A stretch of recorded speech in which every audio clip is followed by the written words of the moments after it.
2.5 years ago, I started to experience some health concerns. I was having difficulty sleeping, chronic pain, and migraines. I started gaining weight despite working out vigorously and eating clean. Then my blood pressure started to rise. A chest x-ray, an EKG, and several types of blood work revealed perfectly normal body. I tried to explain to my doctor that the blood pressure was a symptom of a deeper issue. Still, she instructed me to lose weight and prescribed medication. I was frustrated. I took the medication reluctantly, and yes, it did regulate my blood pressure, but none of the other symptoms went away, not even the migraines. What my doctor failed to recognize is that, like many Black women in dominantly white institutions, I was living through active trauma.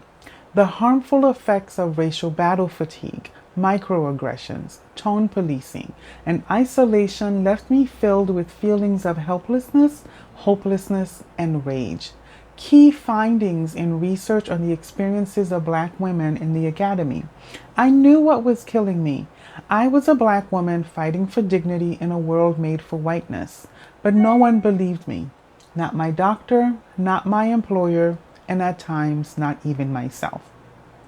My name is Danmar Pierre, and this talk is my journey to find my voice in 3 parts.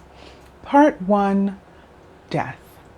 In Notes for a Hypothetical Novel, James Baldwin shares an allegory on racism and the Black experience. In the illustration, Baldwin explains that if there is a murdered body in the room, and everyone is aware of the murder and aware of the body and aware of each other's awareness, but no one is willing to discuss it, it will not be long before no one in that room can discuss anything at all. Susie Nam alludes to Baldwin's allegory in her essay, Making Visible the Dead Bodies in the Room. Nam's essay underscores the need to discuss the experiences of women of color in academia and presents what studies reveal about the systematic oppression and physiological trauma women of color face at dominantly white institutions. However, James Moore and Octavia Madison Collmore note a particular societal double standard that African American women encounter, which further excludes them, isolates them, and leads to higher levels of work-related stress. Black women must bear the burden of being educators, reconcilers, caregivers, forgivers, advocates, and fighters with grace and strength, and we must bear it in silence. Talking about our experiences, seeking accountability from our institutions, expressing any form of disapproval are often met with criticism and accusations of being insubordinate, angry, bitter, and having an attitude. When Black women are denied a range of vulnerable emotions to cope with racial trauma, it may result in anxiety and somatization, which, according to Jewel Gibbs and Diana Fury, correlates with high blood pressure. Like the people in Baldwin's allegory, Black women can find themselves at institutions where they can talk about nothing at all. I was navigating the forced silence and grieving the dead bodies of the academy. After years of anxiously contorting to fit the ideals of whiteness, after thousands of cuts meant to systematically erase me, I started to recognize my own dead body among the ruins. I was dying in silence. Part 2, Rage. Have you noticed how opinionated the world is about who you ought to be? These opinions, as Beverly Daniel Tatum, Gwen Kirk, and Margot Okazawa Ray explain, shape our racial, ethnic, cultural identity development because it is formed in our community. We are who our community says we are. The characteristics and judgments reflected back to us when we interact with each other, our neighborhoods, our institutions, our places of worship. But what happens to your identity when you no longer believe your community's reflection of you? Uninformed that my REC identity task was to resist negative societal standards and develop an empowered sense of self, I internalized and believed what my male dominated and dominantly white communities said I was. Deeply committed to assimilation rather than inclusion, they demanded my silence and submission. They tokenized my blackness when it was convenient, profited from my scholarship without rewarding my labor, and, as Derald Wing Sue notes, inflicted me with 1,000 microaggressions while denying my experience of them. How do you process a sudden awareness of the tools chiseling away at your being? My response, I went from hopelessness to rage. Despite being the catalyst for understanding the intersectional points of oppression through Kimberly Crenshaw's work, Black women are still too often silenced. Studies on Black mental health and wellness are minimal and narrowly focused. Black women are excluded from the general body of knowledge and struggle to receive mental and emotional support, a fact that is exacerbated by the myth of the strong Black woman. Womanist and social scientist Tamara Beauboeuf-Lafontaine explains that although it is the depiction of Black feminine goodness, the strong Black woman is also a contributor to depressive episodes. And scholarist Danielle Apugo states that the myth of the strong Black woman can make it difficult for Black women to acknowledge pain or seek help when in distress.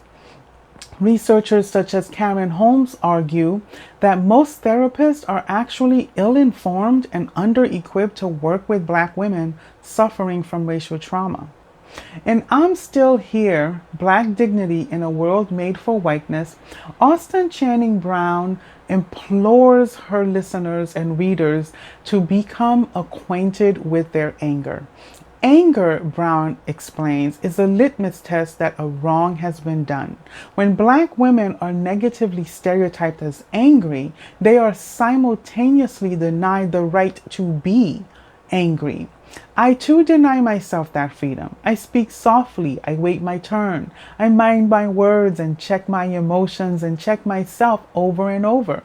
I had fashioned myself into a good and acceptable version of me, only to discover that the very institutions grieving me, giving me reasons to be angry, were then criticizing my anger in a brilliant plot to have me serve as master of my own slavery.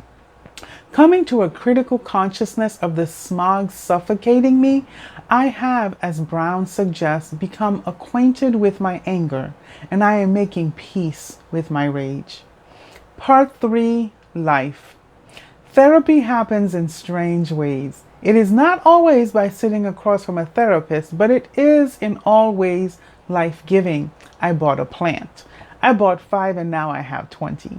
I started journaling again. I stopped listening to the news all the time and instead focused on empowering stories by BIPOC creators. I started my own podcast. I started to evaluate myself, not as a broken and dead body, but as a warrior. I started to evaluate the strength I possess when I dare to be powerful, to use my strength in the service of my vision, as Audre Lorde urged. I started listening to me, and suddenly therapy happened. It is a strange thing to wake up to yourself, a you that is confident and rooted and calm. Somehow, by accepting myself, it unleashed my strength. She is growing wild within me, and her power, her pain, her rage no longer intimidate me. Using borrowed terms from wellness activists like Lorde and Bryant Davis, I am learning to speak truth to my pain, to say when I have been hurt and walk away from those who hurt me. I am learning to stop being my own oppressor, to trade the facade of the strong Black woman for the whole Black woman. And I am finding my voice. It's in my scholarship. I am my scholarship. Let me repeat it since that you will not listen and I will have to remind myself. I am my scholarship. I am the knowledge base. I am the study of what is happening to Black women in the academy. I am the student and the teacher, the researcher and the researched. I am coming to a critical consciousness while developing awareness of its nuances. I am understanding the operational definitions and the terms not yet defined. But even without the jargon, even without the reflection from my community, I have found my voice. And though the world will spare no expense to silence me, I will not die in silence. I will be heard. Here are some things to consider. How are the Black women at your institution demanding space to grieve, to heal, and to become whole? How are you supporting or silencing them? It is by developing our own wellness movement that we can be our source of healing. How are you practicing wellness for yourself?